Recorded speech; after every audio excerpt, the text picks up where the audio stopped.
Hi everyone, I'm Polly. I'm Aaron. And I'm Tom. And together we're Overland Traum.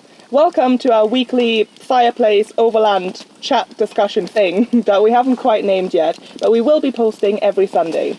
We have just embarked on a journey across the world with our two Land Cruisers that will hopefully drive us all the way to Australia. The point of this sort of discussion is to answer any questions that you might have, because we had lots when we started, and also discuss our experiences.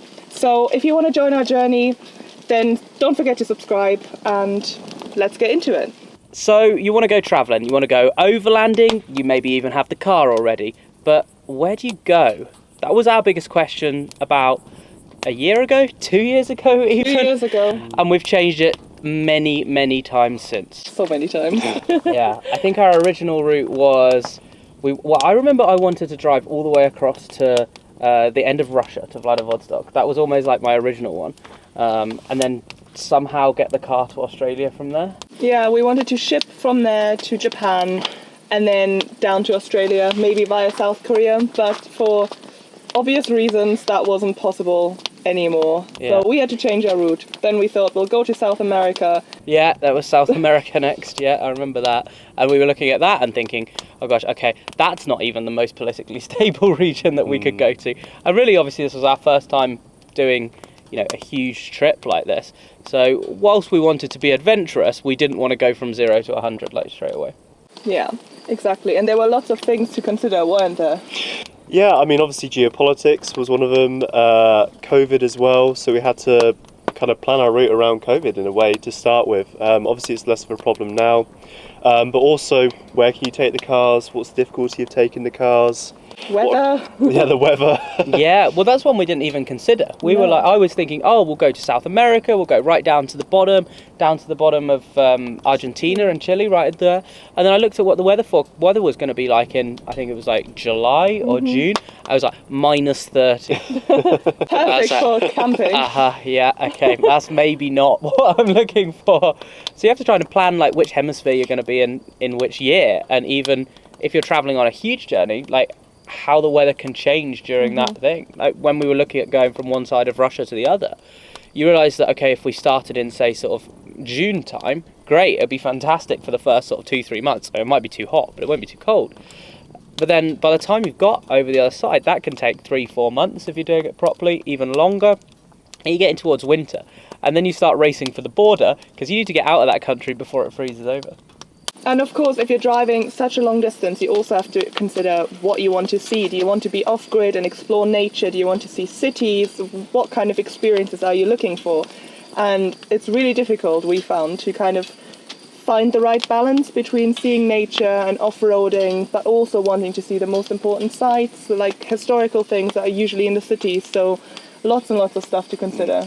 I think also, I mean, the way I kind of see it is that if you have a destination in mind, if you want to go, for example, in our case, we want to go to Australia, like you just look at the route and there's multiple different ways you can do that. There's different paths you can pick out. You can start looking and say, actually, Kazakhstan's a great country, I want to see that along the route, and you can kind of plan your route around it. You can kind of plan it based on, you've got an end destination, you want to see this, this and this, and you can kind of, as we kind of did really, there's certain countries we wanted to go to. Australia was our end goal.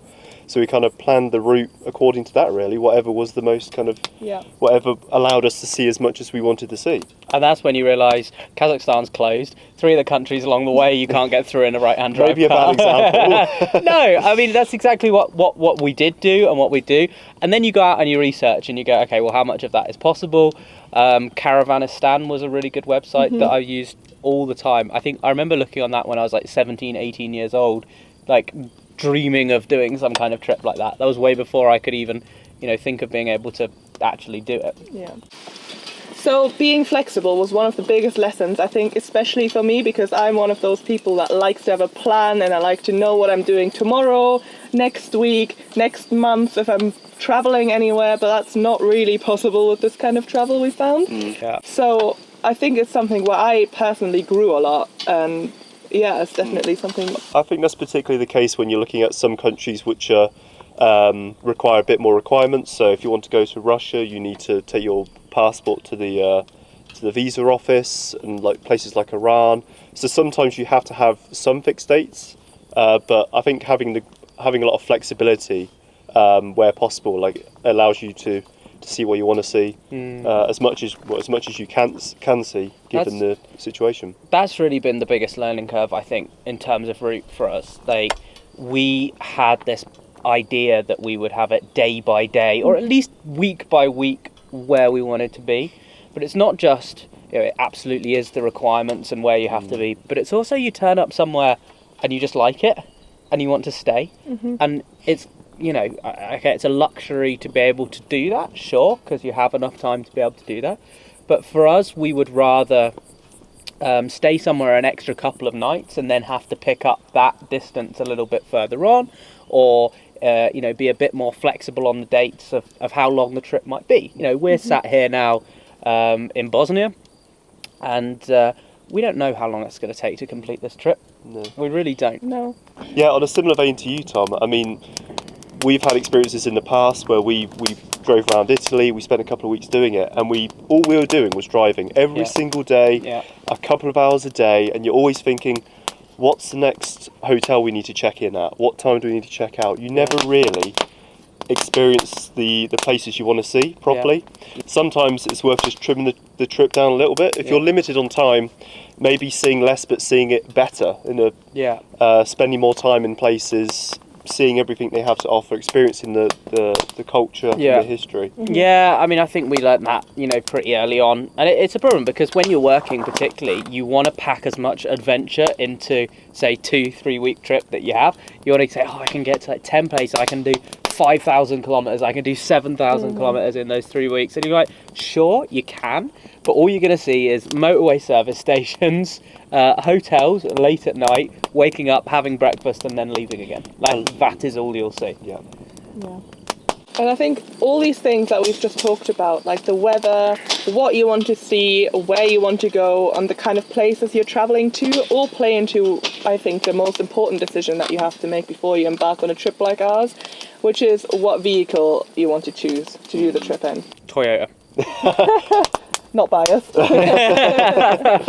No, but I think that was one of the things when Tom first brought up the topic of a big overland trip that we discussed. And I mean, there's so many options out there, like Land Rovers, Defenders, lots of people use those. Toyotas, obviously, Hilux, Land Cruisers.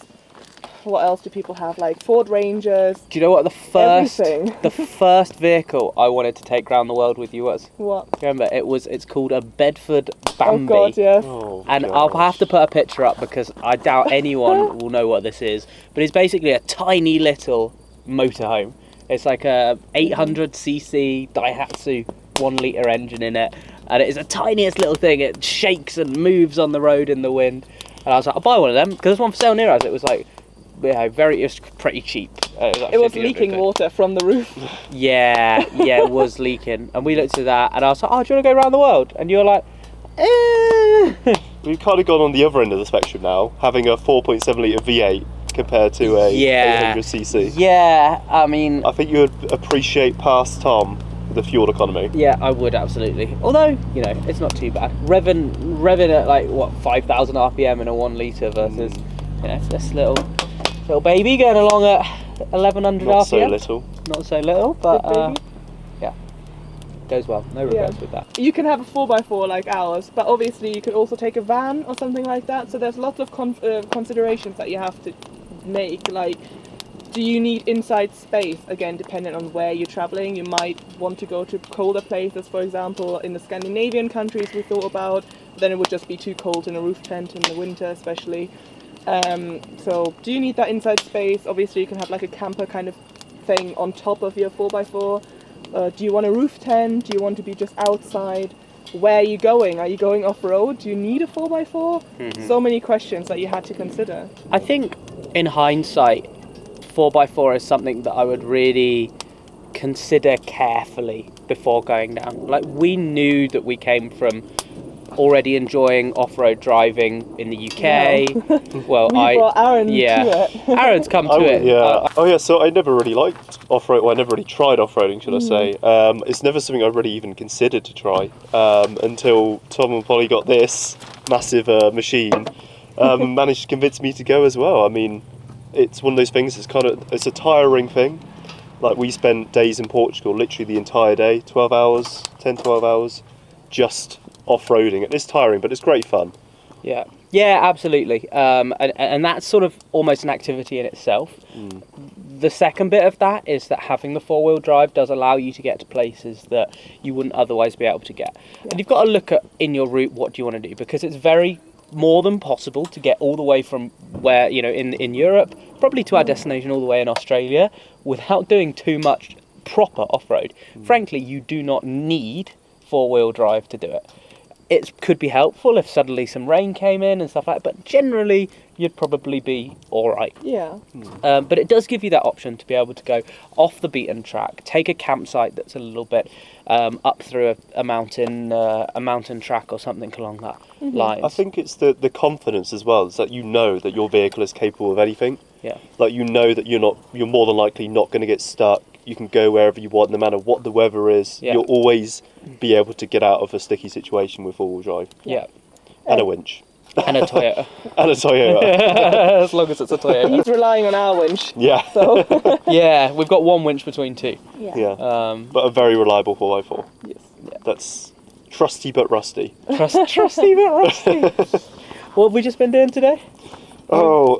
Underneath that? Oh, yeah. Trying to... So you're telling good. dodgy tie rods and clunks which we can't really find. Yeah. Cable tie everything. Hope for the best. Yeah. I mean, that's something to consider as well, though, on the off-road vehicles, the bigger vehicles. The bigger vehicle you have, the more complex the vehicle that you have, frankly, there is more to go wrong. There is more to go wrong on a four-wheel drive version of a vehicle like this versus a two-wheel drive. But I think having an older vehicle as well, mine's 1997, yours is 2000. It is. They're a lot simpler to work on. There's more documentation, forums, Haynes manuals on how to work on them. You don't have to reset anything electronically, typically. Yeah. And to be fair, most of the time you can literally just duct tape it and it'll probably be alright. Yeah. As we found in Portugal. As we've done it quite a few times. When we bought them, they were both completely stock. Well, one maybe a bit less. So, but while we were doing the conversion and building all the things, I constantly, because we're in Scotland in winter and it was raining, and I thought, why didn't we buy a van? So every time we're out now and it's raining, I'm still like, why didn't we buy a van? But then all these places where we can just go up like a gravel track or just off the beaten track a bit, and I think, this is why we didn't buy a van, because the cars are so much smaller, they can go everywhere, and even a 4x4 van, they'll just end up being so massive you can't really take them anywhere. Yeah. And I think, I don't know, in summer especially, the last couple of days we've had 36, 37 degrees, and in the evening, yes, it cools down a bit, but if you're confined in a space that you can't really open up, it's so hot and like stuffy, so having the roof tents that you can just open up and get some fresh air in. Just on your point about buying a stock car, it does mean that you can put your own stamp on it though. Yeah. Because I found that mine was, half stock. I mean, it had a wheel hanging off, but Another bit. Another bit, yeah, and rusty everywhere. Still does. Yeah, well, some things never change. But it means that it allowed me to do the research myself, obviously with your help as well. I could pick the components and in my case as well, fit them myself. So that for me is kind of half the fun, is being able to research the parts. If you need new suspension, what's the best? Do you want a 2-inch lift? Do you not? Like, what additional weight capacity do you need on your springs and shocks if you need that? Being able to fit it yourself as well, like doing it exactly how you want it. It's been done properly. For me, that's kind of half the fun. Yeah, and then when something goes wrong, more than likely it's something you've done. not necessarily always something I've done. Not necessarily something you've done, but you're familiar with the vehicle, so that you're more likely to be able to work out what's wrong. I mean, I never said my workmanship was good, to be honest. But you can put your own stamp on it. You can put your own stamp on it, good or bad. And I think like the last thing I was going to say about them, like talking about coming back to the point of the size of the vehicle that we've discussed before, like van versus car and all of that, like regardless of the brand of the car, for me, having the opportunity or the possibility to take the cars into cities, and yes, we might not fit into every underground garage, but there will always be a space somewhere in the streets where we can fit our cars, and they're cars, they look like cars, like it's pretty standard. Yeah. It's not like a massive motorhome or something where you need to... You don't draw too much attention to yourself. Yeah. You draw attention where people wave and say hi because the cars look cool, but you're not in like a 10-meter long motorhome where Yeah. people are going to get annoyed at you. Yeah, and it's just easier to find space, especially like smaller villages, windy roads, like up in the mountains in Albania. There were a couple places where I thought like if our car was any bigger, and it is quite big, we just wouldn't fit. We couldn't see I'm the even place. thinking like yesterday coming up to this place, or even like right at the start, we weren't trying to go off-road, but Google Maps took us down this way, and It knows us too well, maybe. yeah, it was like, we got it on the off-road setting, clearly. It was a secret. And it took us up this street, and it turned out that the track, you couldn't proceed. Like, it was a field, it was private land, whatever. And we were like, okay, we'll just turn around. Had we been in bigger vehicles, we would not have been able to turn around in there. Like, we could barely turn around in these. It was a proper, someone had to get out, like, push the bushes back to get you to turn around.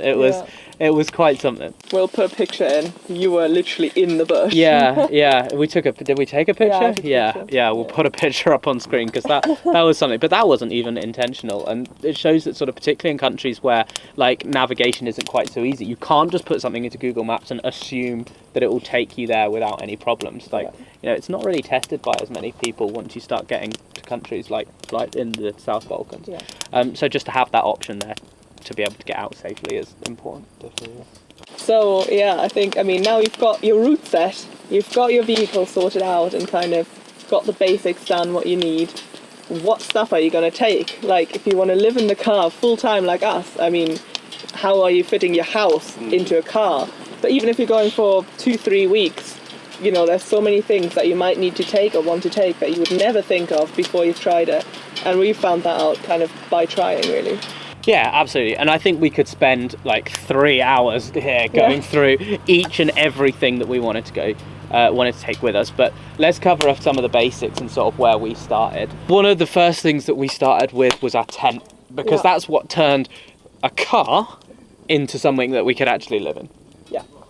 And I think there was so much research going into what sort of tent we want. There's soft top tents, hard top tents, like big ones, small ones. Yeah. Do they fold out? Do they like pop up? Pop up. I was going to say inflate. Inflate. Probably not inflate. Although there might I want that one. That sounds might cool. be one. I don't know.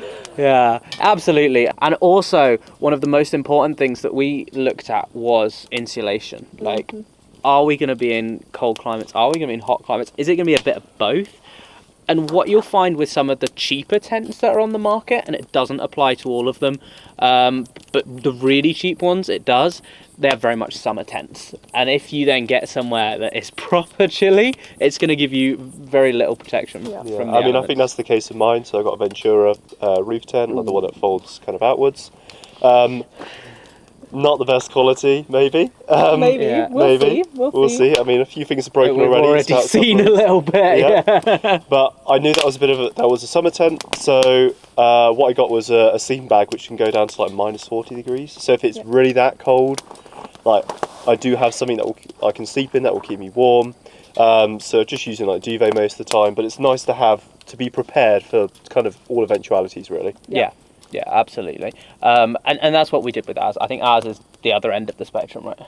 Almost a bit too warm sometimes. It's very well insulated. So we've got a James Baru Space XXL, which is the biggest one they have. It wasn't meant to be like that. We didn't mean to get a big one. That's all they had on the day. Yeah, we were meant to go on a trip just before COVID, so we had to get one that was quickly delivered, and then we didn't end up going on the trip anyway. That was to Morocco, or it was Yeah. supposed to be to Morocco. Yeah, Morocco. That never happened. No, but we got a massive tent, which now I'm quite happy with because you can change in it. You can sit up there, even all three of us playing cards or whatever if the weather's bad. Yeah. So yeah, it's like a little house on top of our car, really. Yeah, it is. And that's what gives you that sort of inside space feel, because we said, okay, we're not doing a van, we're doing the off-road vehicle, but we still want somewhere that we can go and chill out as well as go to sleep. And that gives us that. And yes, okay, that tent is more expensive. It's at the higher end of the market, but it made sense to spend the money on getting that right, rather than sort of skimping out there and maybe spending money elsewhere on the vehicle. And again, I mean, this is at the risk of sounding like a broken record. Again, the weather is super important about, where you're going, what's the weather going to be like, what tent are you getting. If you know you're going somewhere cold, insulation might be much higher on your list, whereas if you know I'm traveling the south of Africa or some whatever, or Europe in the summer, then you probably don't need that. You might be even too hot and you'll be fine with a sort of a just summer tent. It's one of those things where you have to again look at your route and think, what are you doing, where are you going? And Yeah. And one of the other things you looked at was a swag, right? Like I know often look at Australian guys out there always sleeping in swag. Some of them don't even look twice at a roof tent. Did you sleep in that? You've never actually tried it out. No. So our friend who was supposed to be joining us, unfortunately, he can't for the first part of the trip. But so that's what we originally bought the swag for. But I mean, it's much better quality than the Ventura roof tent, I think. Yeah, it's the ARB swag in case the Sky Dome swag.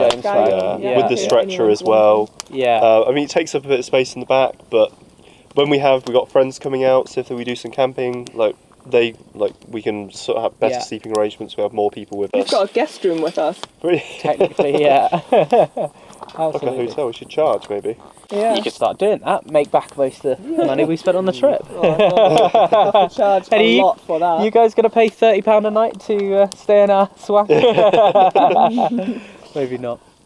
But yeah, and I think, I don't know, there's so many things that when you live in a house you don't really think about having, like cooking facilities, a toilet, a shower, and then you move into your car, and when you're camping on just campsites, then all that stuff is usually provided, right? At least toilets and showers. But as soon as you go a little bit off grid, after a couple days, you think, oh, I'd really like a shower, or maybe you're tired of going off into the forest with your shovel. Always be safe, bury your Waste. Yes. That would have been the rhyme. Always right? be safe, bury your waste. Yes, that one. Always be safe, bury your waste. There you go. That's for another video. But that's a luxury though, right? Not the waste, the shower, right? Not many overland vehicles are going to have a shower. No, and if you look at ones where the shower is built in, which is what we looked at, easily you'll pay $1,000 or $2,000 for it. Yeah. And it's just, I don't know, in the grand scheme of things, I think the $2,000 are much better spent, because although we spend money on quality things, we didn't have an unlimited budget. So we got a dual car hot tub system, which is essentially a portable shower in like a box, and it has a little boiler and you can just bring it out as and when you need, which is great. And if you're near a natural water source, it comes with a pump. You just stick it in and you can have hot showers and wash up for hours and hours and hours on end. So I think for us, that's our kind of little luxury. Yeah, that we bring on and the I'd road. always say that, like, this is, particularly if you're living long term on the road, have one luxury, have one thing that you're like, okay, that's a little bit expensive, or that's a little bit too much like home, it's not really proper camping.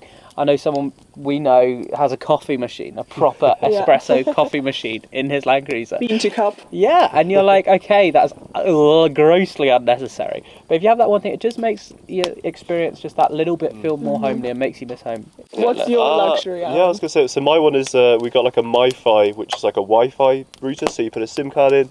Obviously now we're outside of Europe, so our UK or European SIMs don't work, so our roaming doesn't work. So we just bought, we're in Bosnia at the moment, so we just bought a Bosnian SIM card, stuck it in the MiFi, we've got an aerial with it, and we got Wi-Fi all the time. We got good fast internet, so we can upload content like this, we can scroll for Instagram, swipe right on Tinder and all that. In my case at least. Important for my eternal third wheel, Aaron. Yeah, absolutely. And having internet is one of those things. You could say, maybe that's not for me. I'd rather be off grid. I don't want to be connected to the world. And honestly, great, completely. That's completely fine. But, I admire people who can do that. Yeah, exactly. But particularly with doing what we do with this, it's important to have an internet connection. So about toileting and stuff, I know we've mentioned going off with your shovel, but of course you can't always do that, and there might not always be toilets. So what we went for is a composting toilet, which is a really good solution, I think, because you don't have the sloshing around of chemical toilets, and it's a much more sort of sanitary solution. It comes with like a I don't know, what do you call it, like a compost kind of material with charcoal in it to neutralize any smells or anything like that. We've got a Trillino S, it's a German brand, and it's been really good so far, and it's really small, very compact little thing, fits in the car, you don't even see it, so when you don't, well, you do see it, but it doesn't take lots of space. So when you don't need it, stored away, perfect, and you don't have to worry about getting rid of your chemicals somewhere. because it just goes in the bin or buried somewhere. Bury your waste. Yeah. But yeah, I think that's kind of the most important equipment things that we sort of thought about, really. We'll probably do a top 7 equipment bits at some point. Yeah, which, definitely. And I think, you know, if you've got any specific questions, then drop us a comment down below. I mean, we'll come back to that in the next episode and just go through some in more detail, particularly where you guys are most interested. Definitely. But just as a last thing to kind of mention, I think for us, the amount of prep that you have to do in terms of documents, visas and things like that before the journey, I think that's something that we probably underestimated a little bit, because we said, oh great, this is our route, fantastic, Let's off go. we go. Yeah. But of course there's lots of countries like, for example, Russia, if at some point you can go there again easily, or Iran, you know, you need visa, you need to, for Brits, what is it, Brits, Canadian? Yeah, Canadian. Australians, US, yeah. Basically from anywhere from Iran onwards is complicated for visa. Yeah, and you need to organise your guide and stuff, so the visa things was something we had to look into, calculating the time scales on that time frame. So I think we went into London for our Russian visas, which we now uselessly have. Yeah, the very expensive pieces of paper that's on my passport. I think also vaccinations as well, depending on where you're going. Yeah. Particularly if you have to have quite a few of them. So I don't know about you guys, but I had about 3 or 4 different types of vaccinations. And some of these they're multi-dose courses. So, for example, rabies is a free dose course over 28 days. And you've got to try and plan it. So the sooner you can start planning these sorts of things, the better. So I think having the route planned first is, you can then start looking into what vaccinations do I need for countries, what visas do I need for these countries, and you can kind of build like a timeline, kind of like a Gantt chart, really, and just kind of like plan out your all your preparation, because there's a lot to do. Yeah, exactly. And it's a lot more complicated when you get a car involved as well. Yeah. If you need to start looking at shipping, if you need to get a carnet de passage, that's a big one. Yeah. That's a Big huge one. cost and big organisation. If you want to take the car, for example, into Iran or Australia, it's like a guarantee for the country that you're bringing your car back out. It's like a car passport, basically. Yeah. And that's quite a big cost as well, depending on the countries where you go. Yeah. And other car-related documents, like you have to look into insurance, because the insurance doesn't often cover. We're covered in Bosnia, thankfully, but for example, Albania, we had to get insurance at the border. The same for Kosovo. Yeah. Yeah, Kosovo. Well, we haven't been there yet, but no, but we've heard we? in Kosovo you have to also get your insurance, right? Yeah, absolutely. It's border insurance. I was confused. Yeah, and international driver's permits, stuff like that. So lots and lots of documents. So we all got like a little folder where we carry everything in one place. So that's definitely something we'd recommend to be just organised. And and the last thing, what we didn't really consider when we went to Albania was money, getting access to money, because getting cash out at places is, with a normal card, usually really expensive. So it's also worth looking into, where are you going, what's access to cash machines and things like, and what does your bank charge? Yeah. So either getting a good international kind of credit card with good rates and stuff like that, or like carrying. Just carrying cash. Yeah. You know, sorry for doing No, it. don't worry. So euros, dollars, particularly in dollars, pretty much most of the world, someone's going to accept it, and you can convert that to the local currency. Yeah. Because we kind of thought, just go there, we'll go to cashing and we'll withdraw the local currency. We paid €10 to get €50 worth of Albanian lek. So. Yeah, and that was after hunting for a cash machine for age, and there's only ones in the city. So whereas if you've got the euros, you've got the dollars, not only might they actually be accepted by some places, you'll definitely be able to exchange them for the local we found in Serbia that you can pay with euros. Yeah, lots of the Balkan countries. I think as we get further away, that might change. Yeah. But good to be flexible and good to have that there as an option. Yeah. That was our first episode. Yeah, awesome. So, guys, thank you so much for watching. Or listening. Or listening. This is our first time doing this, so all feedback, please, drop it in the comments below. Any questions you've got for next week, that's something that we'll go through and answer your questions there. Do a Q&A in the end. If you liked it, give us a thumbs up and subscribe if you want to follow our journey. We'd be really happy to have you along. Yeah, absolutely. Yeah. Thanks for watching. Thank you for watching. Thank you. Bye.